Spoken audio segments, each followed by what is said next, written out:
Hello, my name is Carl. I've been in the entrepreneurship program this is my 5th quarter, just ending it, and this is my learning journey video for this quarter, which is going to be a lot different than the past learning journey videos, but similar in a lot of ways too.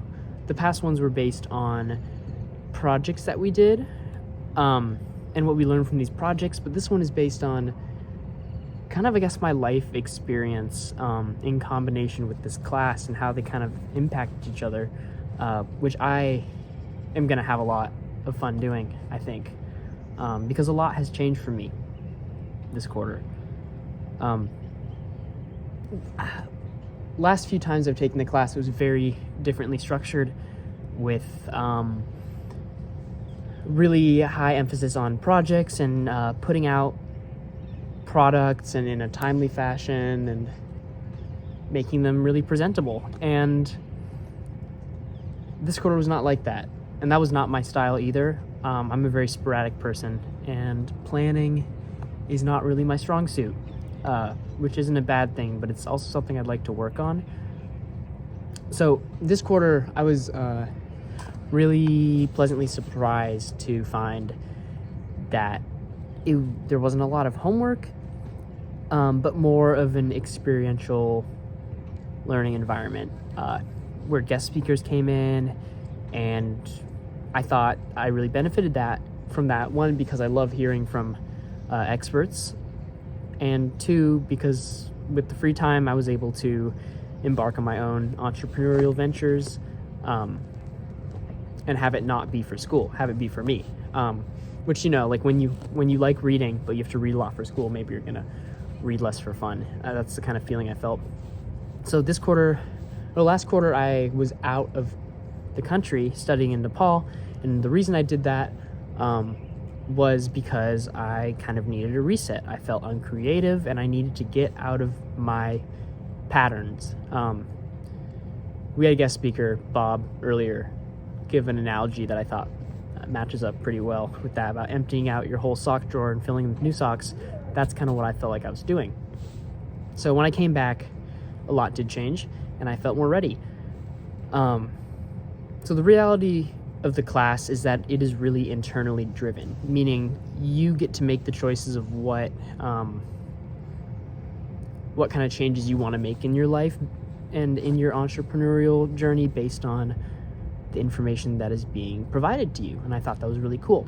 It allowed you to define your interests with the expert presentations, which I got a lot out of, because it really made me become clear about why the entrepreneurial model that existed in my head prior to this quarter bummed me out as much as it did. And that was because a lot of entrepreneurship to me in the past has been all about making money.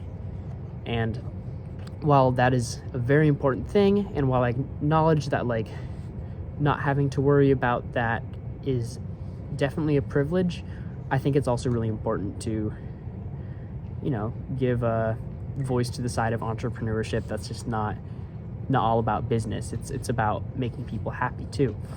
And so in my expert presentation, I got to really hone in onto what I did like about entrepreneurship. And a lot of it was providing a need for people, reading the room and being like, what is missing in this room? And so in that sense, you're kind of perceiving entrepreneurship through the lens of personal applicability. What can I bring to this room? And for me, that's creativity. I'm a really creative person, I think. That's my strong suit. And I like to do things. Sometimes I get in the way of myself. That's the imposterism. But I don't know. This class has taught me, and especially the guest speakers have taught me questions that I can ask myself. Like, okay, if I don't feel like I can be an entrepreneur, which was really hard to define myself as for a long time, what can I do? What ways do I feel like I can stretch myself without hurting myself? What do I have the capacity to do? And what risks do I feel are safe to take? I feel like a lot of the trouble with answering these questions before was that I didn't have the capacity I needed to make the change that I needed to make in order to put myself out into the world. And that's a really hard thing to do for a lot of people, including myself, of taking the risk to put all this work into something and then have it fail and then learn from that mistake is not an easy journey. It's a really painful journey a lot of the time. But it teaches us a lot about who we are, and it gives us access to different areas of life, a more broad and deep perception of the world around us. Everyone starts at this place. Everyone starts with asking those questions, and it seemed like a lot of the guest speakers did too. As they showed us their struggle and them trying different things and learning from the ways they could learn, and how that got them to where they are now, whether they consider themselves successful or not. Now, the things that I saw that the guest speakers really ingrained in my head was the value of making mistakes. You can't learn unless you mess up. Everything is a risk. Every way you put yourself out into the world is a risk. Every decision you make is a risk, and that is valuable in and of itself. If you spend too much energy avoiding risk, you're gonna miss out on what life has to offer. And I feel like I was operating out of that mindset for a pretty long time until I finally decided to trust my entrepreneurial spirit. I defined a need in the world and I saw how I can fill it. And so now I'm going to talk about the entrepreneurial venture that I started this quarter, and I couldn't have done it without this class, quite honestly, or at least to the scale that I wanted to. And that is my t-shirt business. I'm calling it a business. I do it out of my house, and I don't have any licensing, and I can't say I make a ton of money from it, but I started making t-shirts because I think the idea that you can put whatever you want on a t-shirt is really valuable to me, and it's really funny, and it's kind of it's a stretch of the status quo, and I think that's exciting. I think it's creative. Creativity is usually a stretch of the status quo, so I started printing t-shirts, mostly with very obscene things written on them, and I would sell them for $15. Now, my startup materials were linoleum to carve letters. I carved an entire alphabet so I could print whatever I wanted, and then a few designs, and then I bought t-shirts, usually for around $5, and some ink, and I would print shirts. And with the system that I had, shirts cost, or I charged $15 for them, but it took half an hour to make. So if I'm making $15 for half an hour of work for printing, that's good. But after a while, I realized that I wasn't feeling passionate about it, and that's because it was really difficult and the reward wasn't all that great.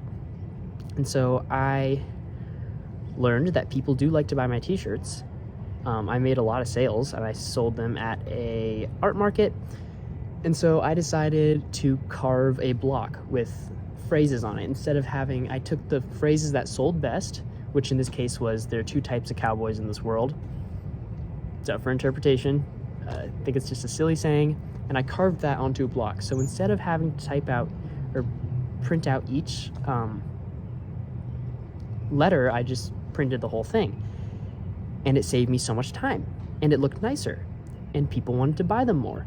And this culminated in me making a decision to partner up with a well-known reseller of clothing in Bellingham who stocks a lot of booths at Penny Lane, and bulk sell my shirts to him so that he can sell them to the world. And I make a profit off of that. And that was really exciting for me because it makes me feel like I'm more part of the community than I have ever felt before. And that's a really powerful feeling. And it's really a good feeling to get my art out to people who want it. Don't want to force it on anyone, but yeah, so that is where this class has led me in my personal life.